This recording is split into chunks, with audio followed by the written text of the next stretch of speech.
The hill rises quietly against the pale winter sky, its slopes covered in brittle grass that bends and shivers in the wind. At its crest, the blackened bones of St. Luke's Seminary lean against the cold air, as if the building itself is trying to stand despite its ruin. The stones are scorched and split, some still carrying the faint smell of char, though the fire died here more than a century ago. Locals say the earth itself remembers. On certain nights when the moon is thin and low, a whisper can be heard moving through the grass. 15 names spoken so softly you can't be sure if it's the wind or something else. 15 names carved into the walls of the dead. They tell of a winter in 1823, when the snow came early and refused to leave, when the sky seemed to press down on this place like a weight. In that week, 15 boys died, each one a student of the seminary, each one taken before the next sunrise. No one in town will tell the full story. They'll lower their eyes, change the subject, or walk away entirely.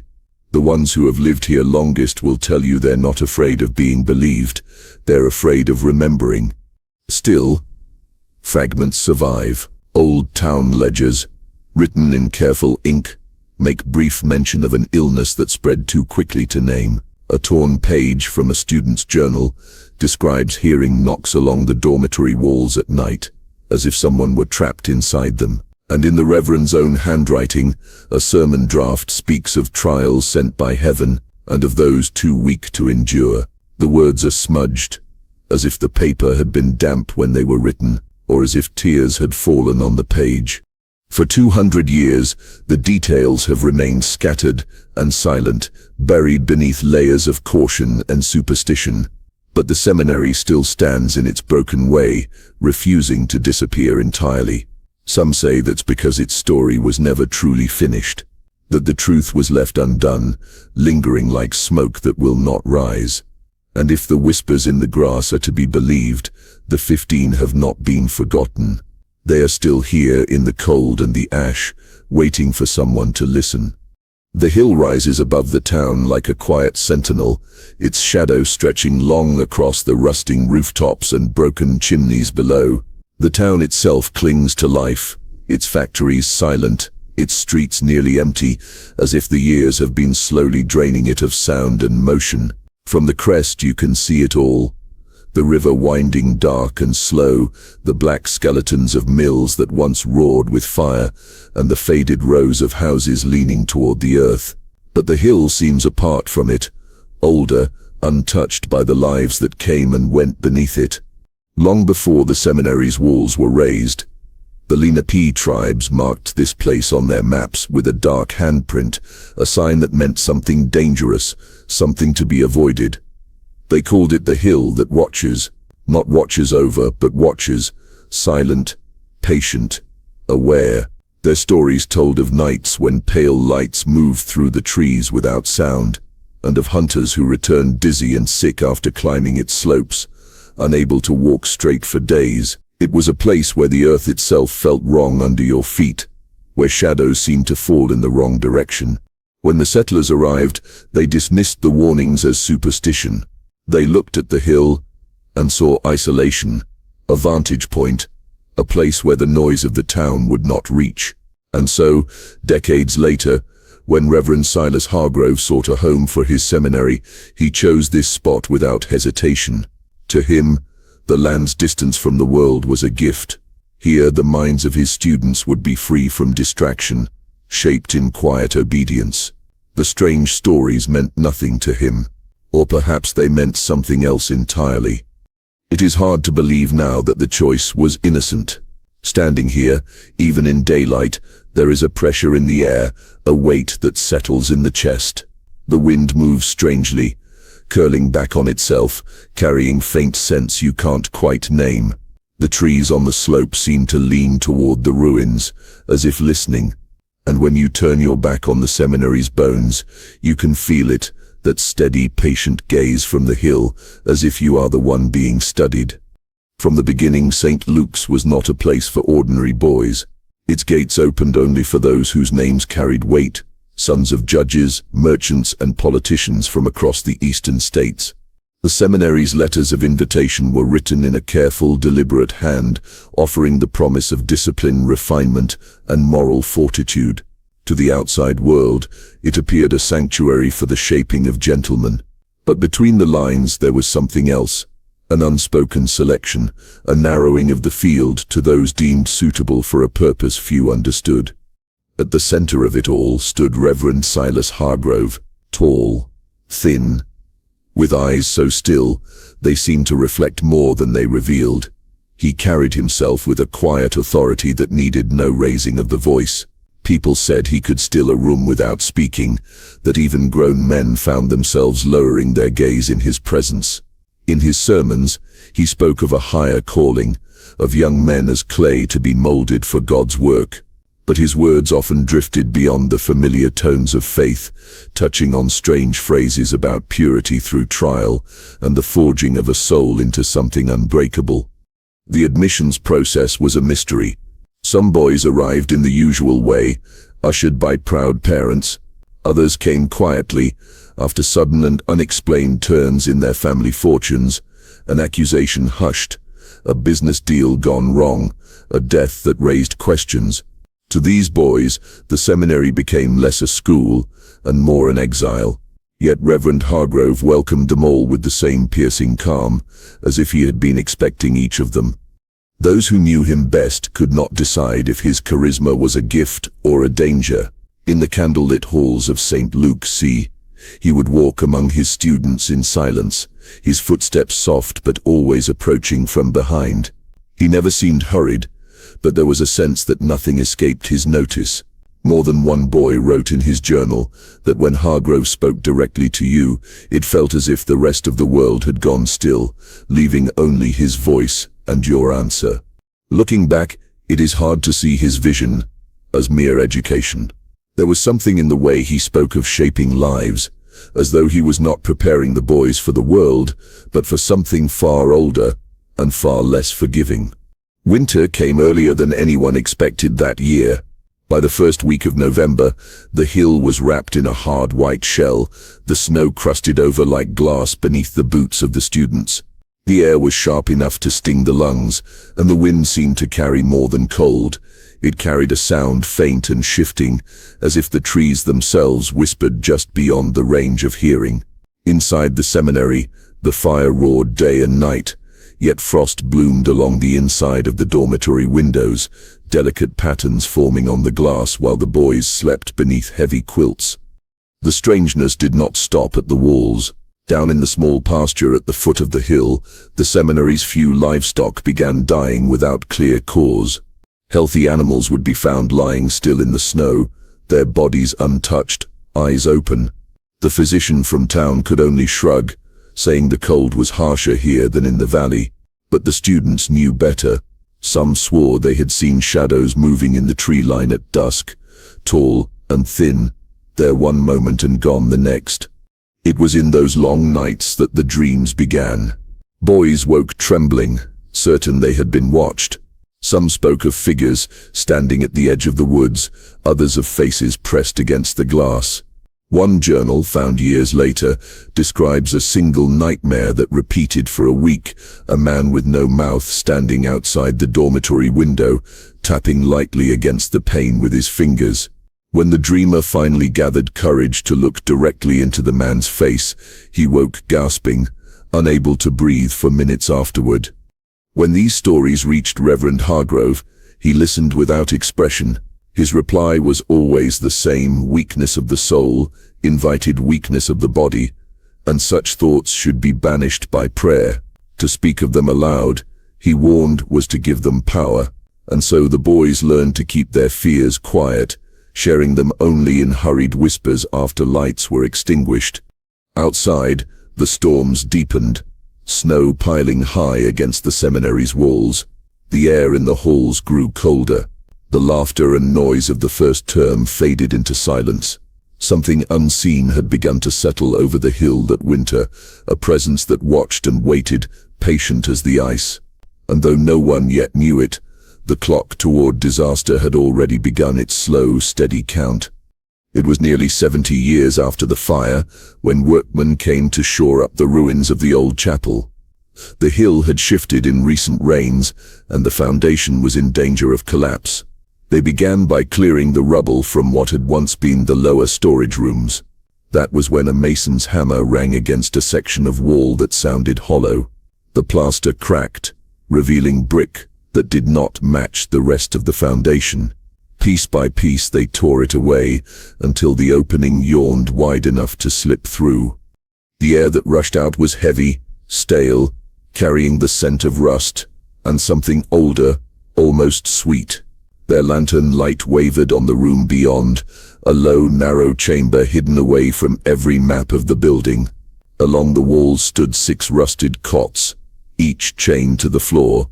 Shackles lay open on some of them, their iron eaten through with corrosion. The floor was rough stone, stained in places where the damp had never fully dried, but it was the walls that drew the men closer. Every inch of them was covered in carvings, crude, frantic lines etched deep into the plaster. The shapes were uneven, childlike, some little more than stick figures. Others showed tall, faceless silhouettes, standing over small figures curled in beds. Spirals appeared again and again, tight and endless, as if the hand that made them could not stop. In one corner, words had been scratched over and over until the letters blurred together, unreadable. Among the debris was a water-damaged ledger, its cover warped and pages brittle. It appeared to list supplies, bandages, broth, blankets, yet between the lines were names, 6 in all, written beside the word departed. No dates, no causes, just that single cold word. None of the names matched the official seminary death records, which made the discovery even more unsettling. These boys, it seemed, had been here, but had never been buried in the school's history. Town historians argued over its purpose. Some claimed it was an infirmary for the sick, quarantined far from the others. Others whispered it was a punishment cell, a place where misbehavior was not corrected but erased. Yet standing in that airless space, with the carvings pressing in from all sides, it was hard to imagine it as anything but a room where fear had taken root. The cots faced the same wall, as if the boys had been made to look towards something, or perhaps away from it.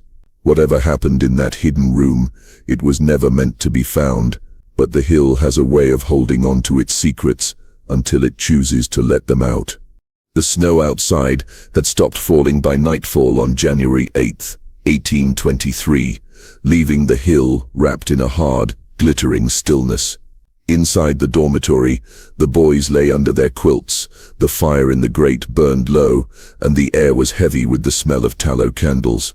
Elias Ward, one of the seminary's brightest pupils, had retired early, his books stacked neatly by his bed.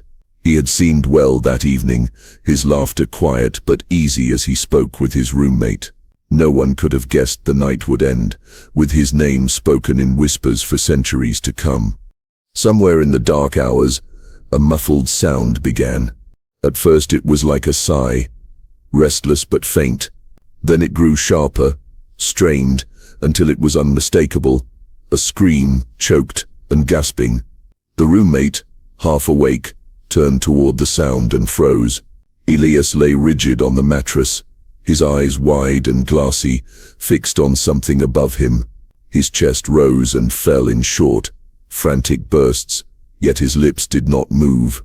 The screaming was not from his mouth, and yet it filled the room.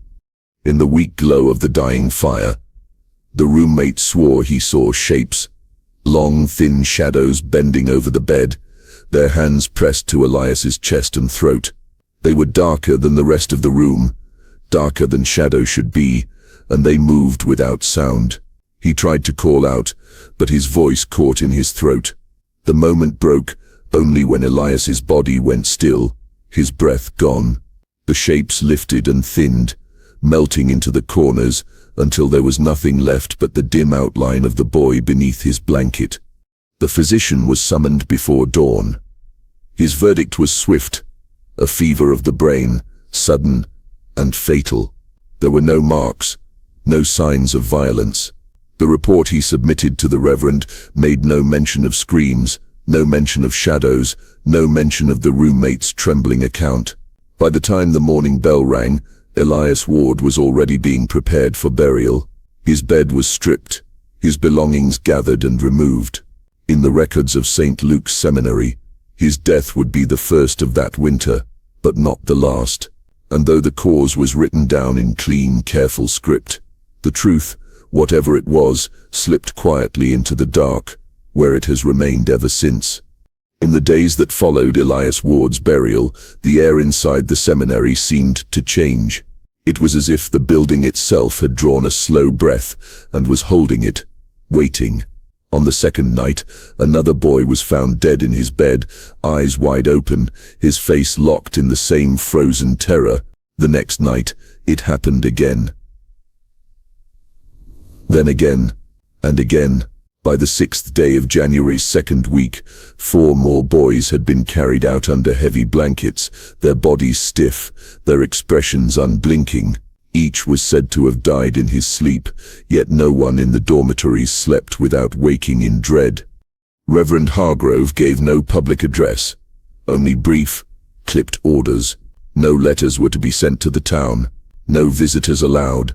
The gates were closed and barred, and the hill's winding path down to the valley was watched by men from the staff, stern-faced, silent, always in pairs. Those who tried to slip away under cover of dark were caught before they reached the tree line and brought back in the morning, pale and shaking, unwilling to speak of what had stopped them. In the quiet hours, the boys began to notice other changes. At night, the heavy oak doors of the dormitories were bolted from the outside. Breakfast and supper were brought in by staff who said little, and more than one student wrote in his journal that the food had a strange, bitter taste. Some forced themselves to eat despite the unease. Others found ways to hide the bread and pour the broth into chamber pots.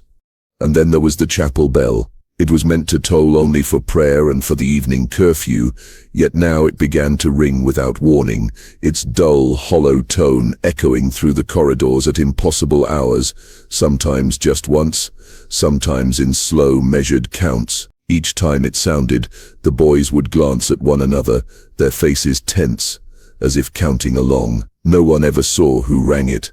The diaries that survived speak of an unshakable feeling that the walls themselves were closing in, that something unseen was moving just out of sight. Footsteps in empty hallways, shadows where the light should have reached. The sense of being watched no matter where you stood. It was not only death that stalked St. Luke's that week. It was the certainty, deep in every boy's chest, that they were not alone, and that whatever hunted them was drawing closer, one by one. The Reverend's words were unlike any other sermons in the county. In the recovered pages, the ink faded but steady. He wrote of purity not as a birthright, but as something hammered into the soul through suffering. Purity, he told his congregation, is forged in trial by the unseen. He spoke of a refining fire, not of this world, sent to strip away weakness until only the worthy remained. To some, his meaning was clear enough, hardship as a path to holiness. But others who heard him felt a deeper, darker current beneath the language, a sense that his trials were not metaphor at all. Letters discovered years later suggest he believed the boys at St. Luke's were not there by chance. He called them chosen in his private writings, vessels prepared for a test brought by divine messengers. Yet even in his own hand, the line between heaven and something else blurred. He spoke of beings that did not tire, did not sleep, and whose gaze could see through the folds of the soul. To his mind, these beings were not to be feared, but obeyed. It was in the final weeks before the deaths that his behavior shifted most sharply. The official prayer services continued as before, but after midnight, the Reverend began holding secret gatherings in the chapel.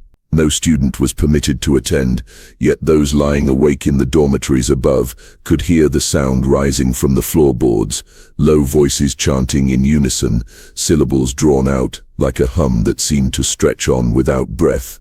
The words were not in English, nor in the Latin of their usual hymns, but something that felt older, rougher, like the grinding of stone. The sound carried through the night until, just before dawn, the voices would fall silent all at once.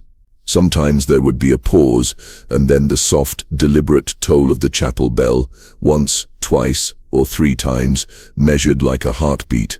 Students whispered to each other about what might be happening in the darkness below, but none dared go near the chapel at those hours. A few claimed they saw light flickering through the stained glass, not the warm gold of candles, but a thin, pale glow that seemed to move like water. Whether these gatherings were acts of worship or something else entirely, no one outside that room ever learned. But in the weeks that followed, as the boys began to die, the Reverend's sermons grew more confident, almost expectant, as though the test he had spoken of was already underway, and the results were exactly as he had hoped. By the last week of January, the death toll had risen to 15. The names were never read aloud in the chapel, never written on any stone, never recorded in the town's church registers. One by one, the boys were lowered into the frozen earth behind the seminary, the snow packed hard over the graves until they were indistinguishable from the rest of the hill. There were no markers, no prayers beyond the Reverend's own murmured words. To anyone looking in from the outside, it was as if those boys had never lived there at all. Hargrove sent letters to each family, written in his precise, unshaken script. Illness, he claimed. A sudden fever that moved too quickly to stop. The words were formal, the tone almost apologetic, yet the letters always ended the same way. He rests in the Lord's care. For some families, this was enough. The journey to the seminary was long, the roads treacherous in winter, but for others, grief refused to be soothed by paper. A handful of parents made the journey themselves, trudging up the hill through the biting wind, expecting to see their sons one last time. When they arrived, they found the truth waiting, like a closed door. Their children were already buried. The Reverend met them at the gates, offering condolences, explaining that the ground had been too hard to delay the interments, that the health of the living had to be protected. No one was allowed to open the graves. The mothers who went up that hill returned to the valley in silence, their faces pale, their hands clenched around nothing. They would not speak of what they had seen, or perhaps of what they had been shown. The townspeople noticed other things, whispered behind doors. A stable hand claimed he saw the bodies being carried out at night, wrapped too tightly for the size of the boys within. One said he caught sight of a pale hand slipping from the shroud, the fingers longer than they should have been. Others muttered that the boys' faces looked wrong, drawn thin, their eyes clouded, as if they had been dead far longer than the days they'd been missing from the dormitories. None of these accounts were written down. None made it into any official record. Still, the hill seemed to hold the memory. The wind carried a strange hush over the seminary grounds in those weeks, a silence that felt deliberate, as though the land itself had been told to keep its voice low. Those who stood among the graves said they could feel something beneath their feet, not movement exactly, but a restless heaviness, as if the ground had not settled around what lay below. And above it all, the Reverend walked with his hands folded neatly behind his back, his gaze fixed far beyond the horizon, as though he was watching for something no one else could see. When the 15th grave was filled, the valley could no longer hold its tongue. Word spread through the town like a slow fire, carried in the whispers of shopkeepers and the muttered prayers of churchgoers. The mayor himself sent a letter demanding the seminary close until the cause of the deaths was known. But the reply came not in writing, but in action. The gates at the foot of the hill were barred with heavy timbers. Armed watchmen, men who had once served as gardeners, carpenters, stable hands, now stood guard in long coats, rifles at their sides. No one went in, no one came out. Inside, the atmosphere curdled into something claustrophobic. The surviving boys were ordered to remain indoors at all times, the windows kept latched and shuttered even during daylight. Meals were brought to their rooms instead of the dining hall, the clatter of shared tables replaced by the soft scrape of a single bowl against the floor. The corridors that once echoed with the sound of lessons now lay still, each footstep ringing out against the silence. Even the staff were not immune to the changes. Familiar faces vanished quietly, first a kitchen maid, then a Latin tutor, then one of the watchmen at the gate. No farewells, no explanations. Their quarters would be found empty in the morning, their possessions gone. When the boys asked questions, the Reverend would meet their eyes with a calm so sharp it felt like a warning. "Tend to your own souls," he would say, "and leave the rest to God." The few journals that survived from those weeks show the slow unraveling of the mind. Early entries speak of boredom and unease. Then the handwriting begins to shake, sentences breaking apart into fragments, phrases repeated over and over like a chant. "He is almost here."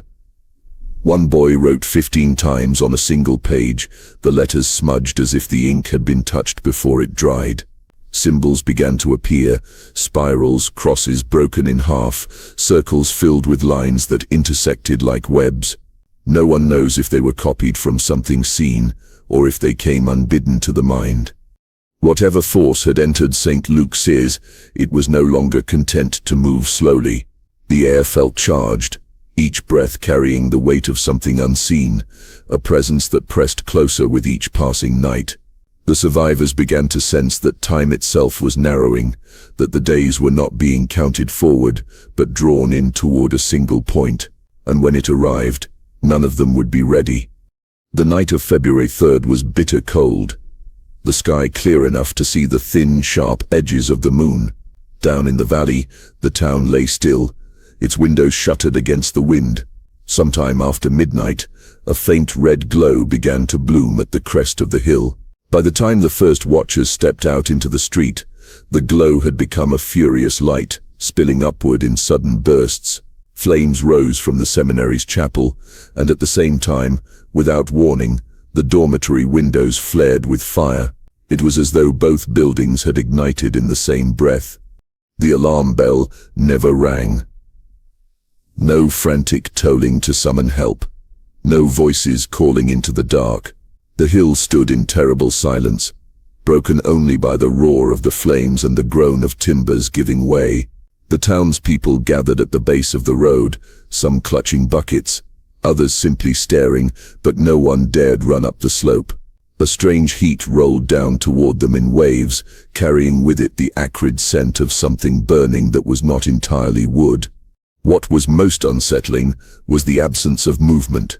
No silhouettes in the windows, no rush of figures bursting through doors. The fire raged, yet the hill remained empty of fleeing souls. A few claimed they saw shapes in the light, figures standing still in the chapel's arched windows, their forms unmoving as the glass shattered around them, but these accounts would be quietly forgotten in the years to come. By dawn, the seminary was a blackened shell. The snow around it had melted into muddy pools that steamed in the cold air. Among the smoldering remains, searchers found only a handful of survivors, dazed and silent, their faces gray with ash. None could, or would, speak of how they had escaped, or what had happened inside before the flames took hold. Of the Reverend, there was no sign, no body among the debris, no trace in the chapel or his quarters. It was as if he had stepped out of the building before the fire began, or had been taken with it. In the weeks that followed, the ruins were left untouched, the gates locked, though there was nothing left to guard. From the valley, the hill appeared quiet again, stripped of its light and sound, but those who had stood watching that night swore the silence was different now, heavier, as though the fire had not only destroyed the seminary, but sealed something within it. Jonathan Price lived most of his life in the shadows of his own silence. He had been only 15 when the fire took St. Luke's, one of the few pulled alive from the ruins, his hair singed, his eyes hollow. In the months that followed, he spoke to no one of what he had seen. Even as he grew into a man, took work in the valley, and eventually moved to a small farm on the edge of the county, he avoided any mention of the seminary. Those who knew him said he would grow tense at the sight of the hill, turning his face away as if its outline alone could reach him. By the winter of 1889, his body was failing, illness had left him weak, and a parish priest was called to his bedside to offer the last rites. It was during those quiet hours, with the snow falling softly against the window, that Jonathan finally spoke of that night.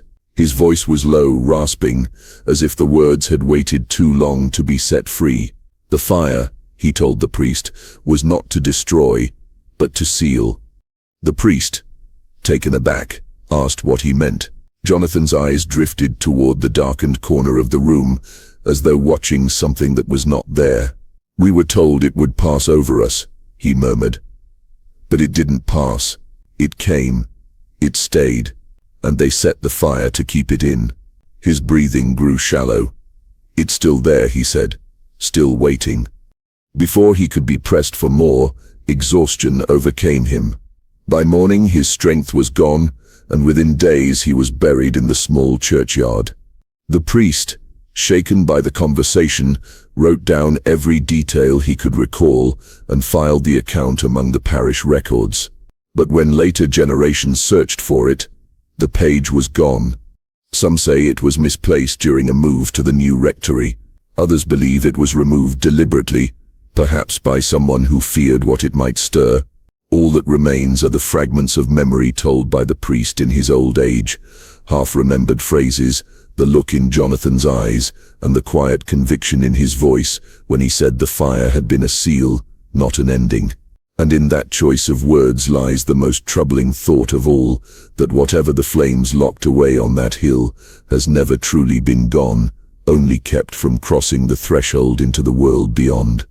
In the brittle pages of the 1823 Town Council ledger, there is a series of entries that stand out against the usual accounting of road repairs and grain purchases. In February and March of that year, large sums were paid for earthworks, stone ceiling and labor at the northern slope. No explanation is given, no mention of the seminary or the fire that had just gutted it. The handwriting is neat, unhurried, as though these expenses were no more remarkable than fixing a fence. But the amounts are far larger than any ordinary maintenance the town had ever funded. Old survey maps provide the next clue. Just beyond the seminary's grounds, at the far northern edge of the hill, a small area is marked by a low retaining wall. In later maps, it is simply a blank space, no longer labeled or even outlined, as though it had been erased from the land on paper. When you stand there now, it is easy to see why few visit. The wall is broken in places, its stones pushed outward by the slow creep of soil and roots. The ground within is uneven, covered in a tangle of weeds and briars that seem thicker than the rest of the hill. The locals call it the North Pit, though few can say why. They do not hunt there. Children are told to stay away, and even stray dogs skirt the edge of the clearing. Farmers who have tried to cut the brush back claim their tools rust almost overnight, the metal pitted and flaking as if it had lain in water for years. Some say the air feels heavier there, the wind muffled, as though the space is listening rather than echoing. What purpose it served has never been certain. Some believe it to be the site of the unmarked graves, the place where the silent 15, and perhaps others, were buried in haste. Others suggest it was something else entirely, a shaft or chamber dug deep into the hill, sealed over with stone to keep what was inside from being found.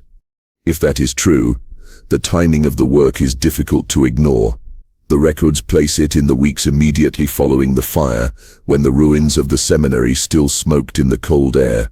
Whatever the town council ordered sealed, they did it quickly, quietly, and with the kind of determination that leaves little trace, except for the stubborn weight that still hangs in the pit's stillness, as if the earth there is holding its breath. Years after the seminary was abandoned, when its floors had rotted through and ivy curled over its stone, a box of forgotten belongings was found in what had once been the headmaster's quarters. Inside were a handful of battered notebooks, their covers warped, their pages spotted with age. They belonged to boys who had died in that winter of 1823, names matched to no marked graves, their handwriting preserved in the dry hush of the ruins. The early pages are unremarkable, copied Latin passages, arithmetic problems, neat lines from scripture. But then, almost without warning, the writing gives way to drawings. The lines are clumsy, urgent, pressed so hard into the paper they sometimes tear it. Tall figures appear again and again, thin as rafters, their heads featureless ovals. In some, they stand in doorways, in others at the edge of beds where smaller shapes curl beneath blankets. There are spirals too, sprawling across entire pages, loops within loops, so tight they seem to pull the eye inward.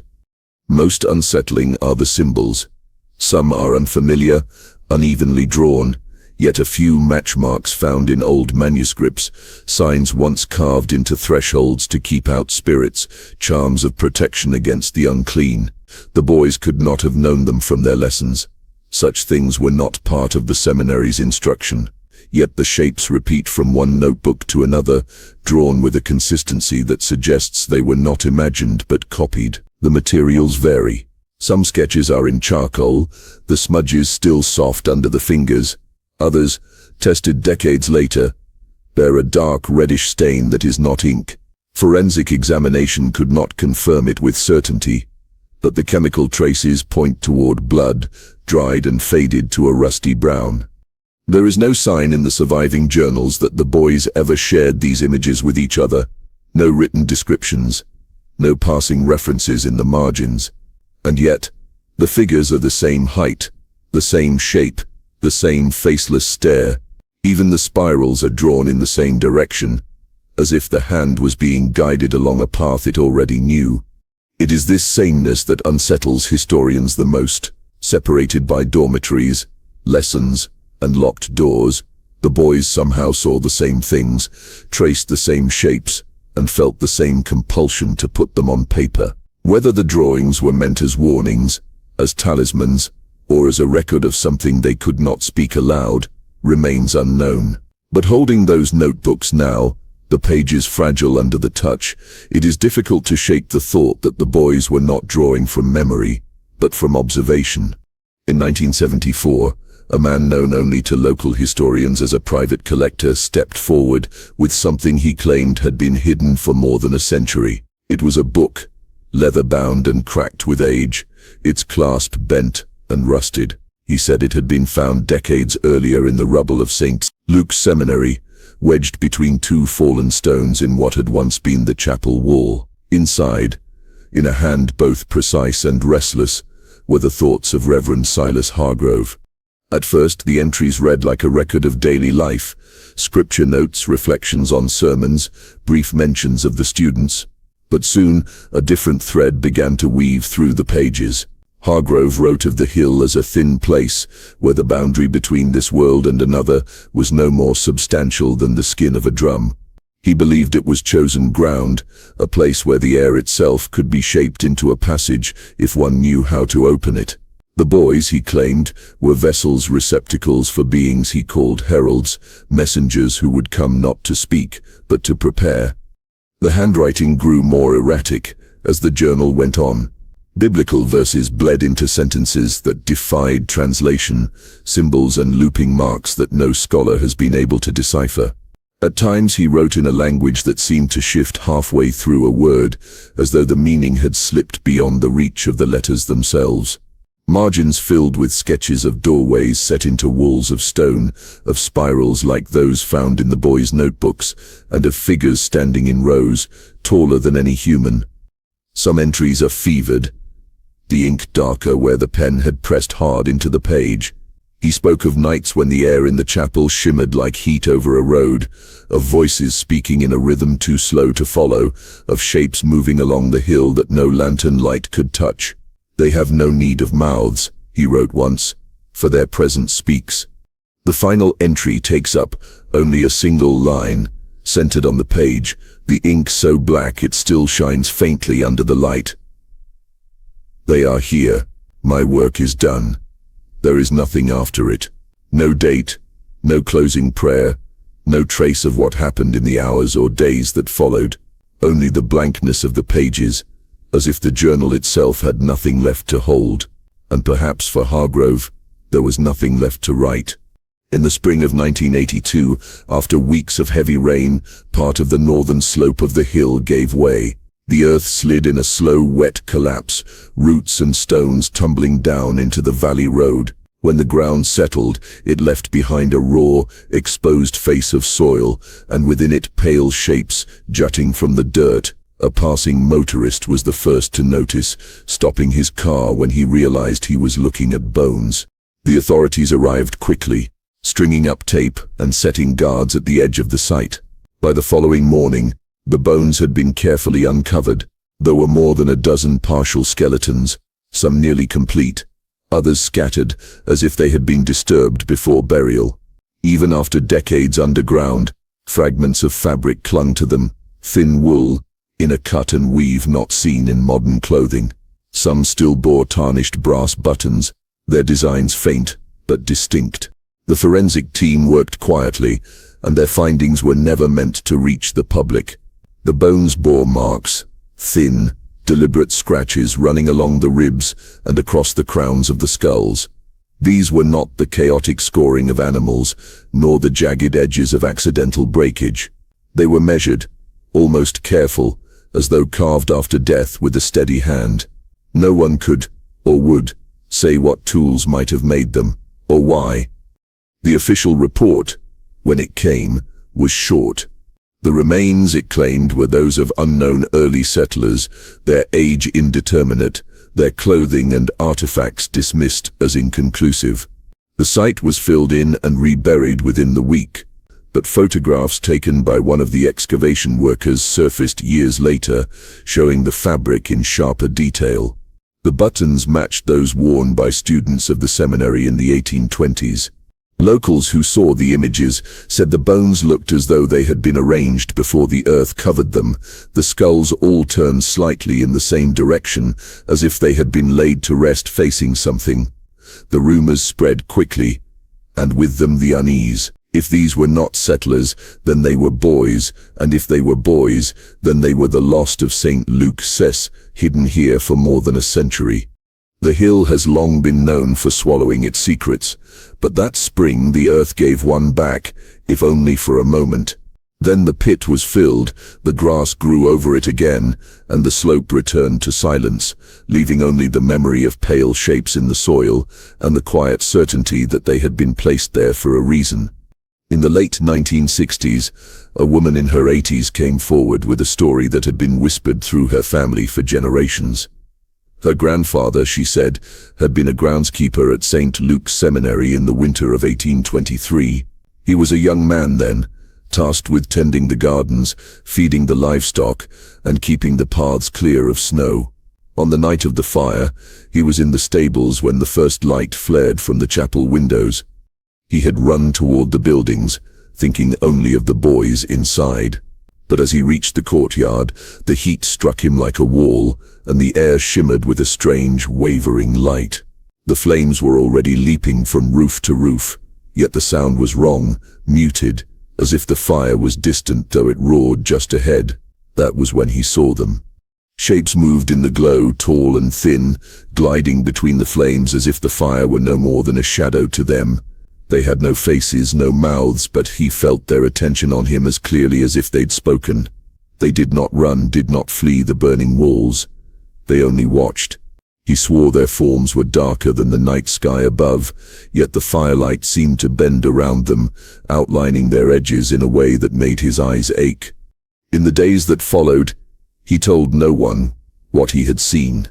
It was only years later, when speaking to his daughter in the quiet of their home, that he explained what he believed had happened.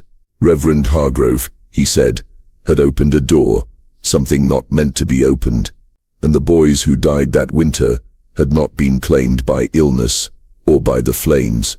They had been taken. The fire was not an accident, not a tragedy. It was a wall, a seal meant to keep whatever had come from stepping beyond the seminary's grounds. The woman said her grandfather carried that memory like a weight all his life. He never went back to the hill, never spoke of it in public.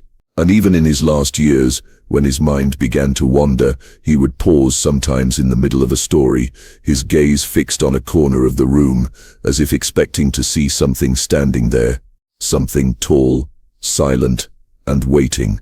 They arrived just before dusk, carrying cameras, recorders, and the kind of confidence that comes from chasing shadows for years. The hill was quiet, the grass swaying under a pale sky, the ruins of the seminary nothing more than black outlines against the fading light. The investigators set their tents near the old chapel foundation, their equipment arranged in a careful ring. They spoke in low voices, testing batteries, checking timestamps. The first hours passed in stillness. The night air cooled, the wind dropped, and the hill seemed to grow heavier under the weight of the dark. At 3:12 a.m., every watch and digital display stopped. No flicker, no gradual fade, just the sudden absence of time, frozen in matching numbers. It lasted less than a minute, and then the devices clicked forward again, as if nothing had happened. Not long after, the smell came, faint at first, then unmistakable. Burning wood, acrid and dry, curling into their nostrils, though no fire burned anywhere on the hill. They checked the ruins, the ground, the brush along the slope. All was cold. Still, the scent lingered, moving among them like a thing alive. Then the voices began, soft at first, so quiet they could have been the wind, but the microphones caught them, whispers, layered and overlapping, speaking names in a slow, deliberate rhythm. Some were too faint to catch, but others were clear enough to match against the records of St. Luke's here. Names of boys buried without stone or prayer, names last spoken more than a century ago. One recorder, left near the chapel steps, caught something different, a voice alone, low and rhythmic, chanting in Latin. When translated later, the words matched a passage found in one of Reverend Hargrove's surviving sermons, a plea for the gates of heaven to open unto the chosen. The tone was calm, almost reverent, but carried a weight that made the hair rise on the back of the neck. By dawn, the hill was quiet again. The watches ticked normally, the smell was gone, and the air was still. But the recordings remained, their cold voices speaking across the years, and those who heard them could not shake the feeling that the hill had been aware of their presence, not merely observed, but acknowledged. In 2010, an amateur historian named David Heller set out to find the northern retaining wall described in the old council records. The maps were vague, the terrain overgrown, but after weeks of combing the hill's edge, he found it, a low structure of fitted stone half buried under decades of soil and creeping ivy. The workmanship was different from the other walls on the property, the stones older, their mortar dark and brittle. Heller was certain this was the site marked for stone ceiling in 1823. With a small crew of volunteers, he began to clear the debris. Bit by bit, the wall emerged, revealing a subtle curve that formed the outline of an arch. The top was capped with a keystone carved with an unadorned cross, its edges chipped and blackened. When the last of the loose dirt was brushed away, they saw that the entire surface of the arch was discolored, as though fire had licked at it from within. They worked for 2 days, chiseling out the weathered mortar around the keystone. The air grew noticeably cooler near the wall, and at times, Heller said, it felt as though the ground beneath them trembled very slightly, too subtly to be sure. By the third afternoon, a gap had opened between the stones. It was then that Heller leaned in, pressing his ear toward the dark seam. What he heard froze him. Where he stood, it was faint, slow but unmistakable, the sound of breathing. Not the shallow whisper of wind, not the echo of their own movements, but the steady inhale and exhale of something large on the other side. He stepped back, his hands shaking, and told the others to stop. The next morning, before they could return, the site was cordoned off by local authorities. Officials cited land stability concerns and ordered the excavation filled. Heavy machinery arrived within hours, and by sunset the wall was buried again, the earth pressed flat as though nothing had been disturbed. Heller tried to speak publicly about what he had found, but few believed him. The photographs he took showed only a rough stone arch and a blackened keystone, nothing to prove what he had heard. Still, in the years since, he has never changed his account.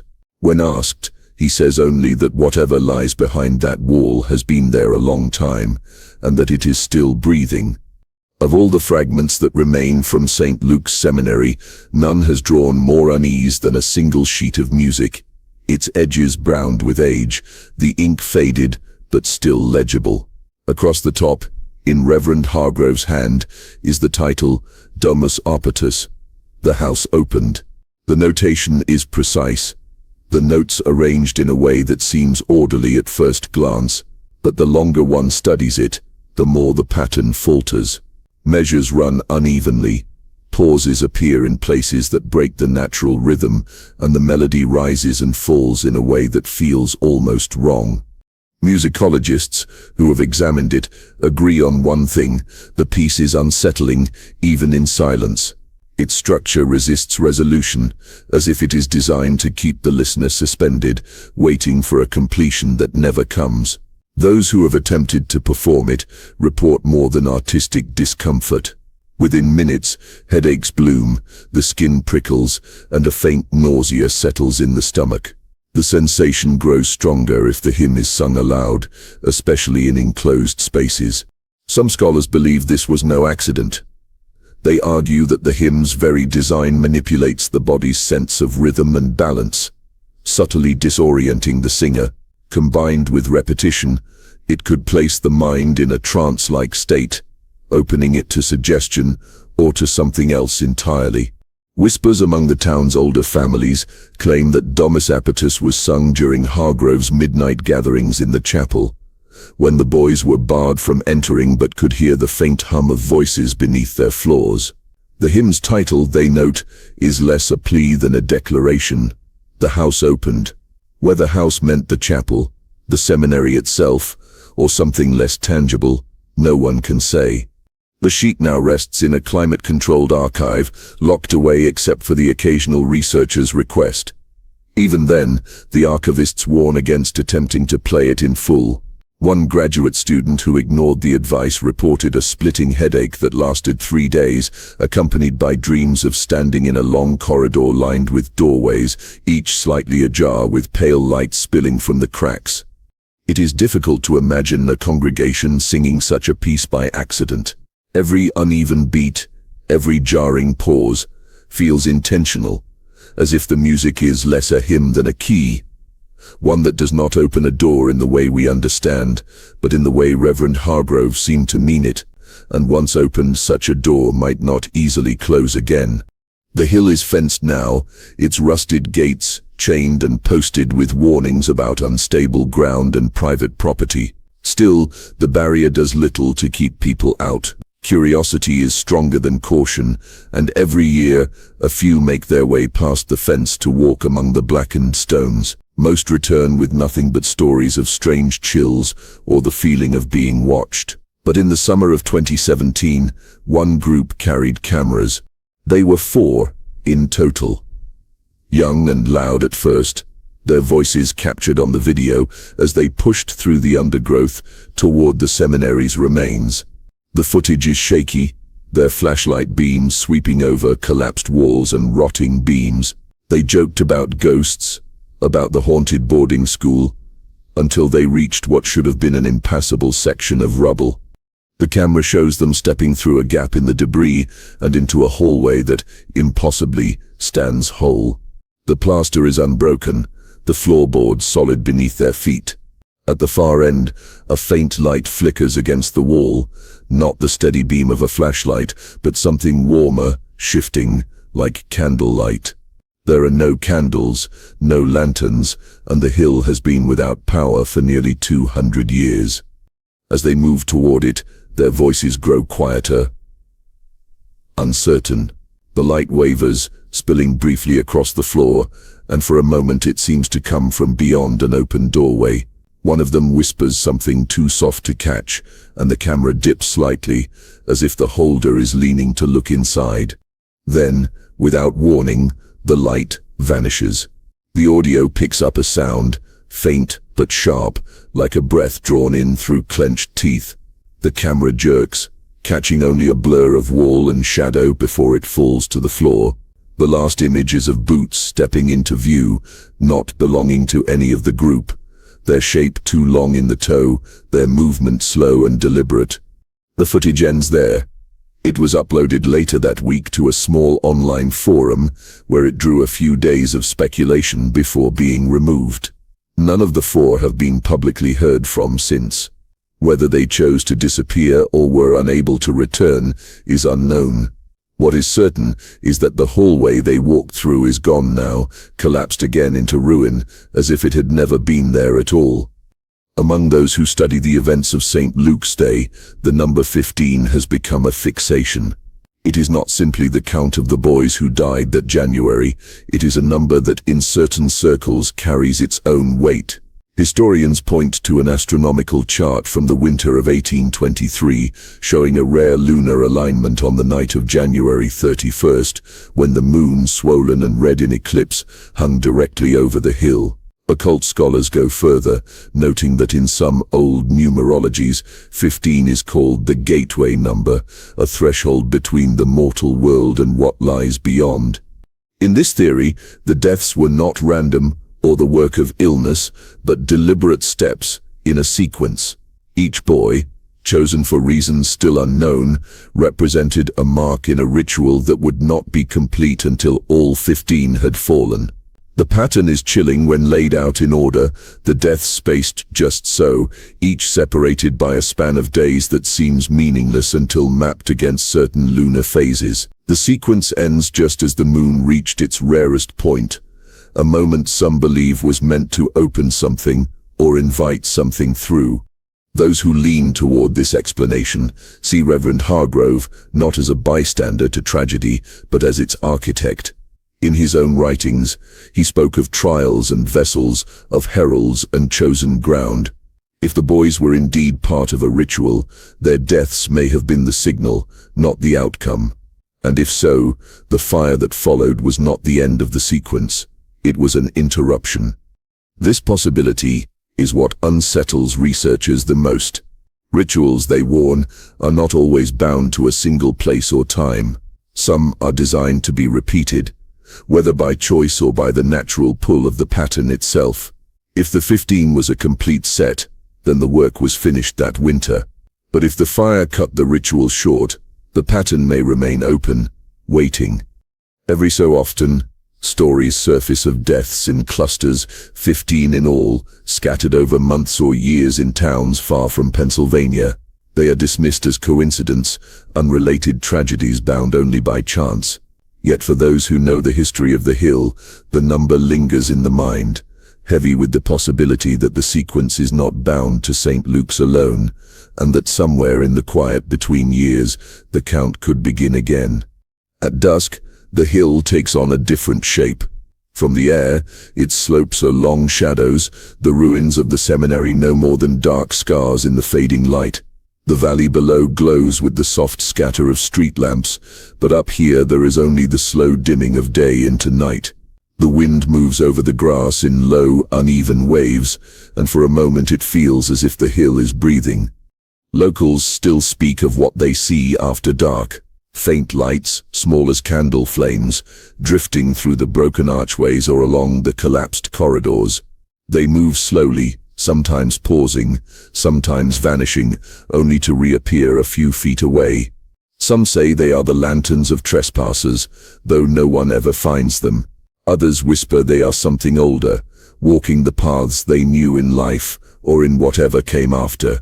In recent years, a team conducting a survey for land stability brought ground-penetrating radar to the site. The scans were meant to map the subsurface before any conservation work could be planned. What they found was not on any drawing or record. Beneath the old chapel's foundation lies a hollow, vast, irregular, its edges too clean to be natural. It stretches far beyond the footprint of the building, deeper into the hill than the equipment could measure. When the results were presented, the survey was abruptly halted. No further scans were authorized. The official statement cited incomplete data and geological anomalies, but those who saw the full images say the shape beneath is not random. It is chamber-like, with straight lines and right angles, as though walls had been built there long ago. Standing at the edge of the chapel's remains now, the ground beneath feels firm enough, yet there is a strange sense of hollowness, as though the earth is thinner here. The air cools more quickly, and sound seems to dull in a way that makes you speak softer without realizing it. The question lingers, as it always has. When the fire burned that winter, did it consume the seminary's secret, leaving nothing but ash and stone, or did it bury something deeper, sealing it away in the dark? And if it was sealed, is it truly silent beneath the hill, or is it still waiting, patient, as it has always been, for the moment when the door will open again?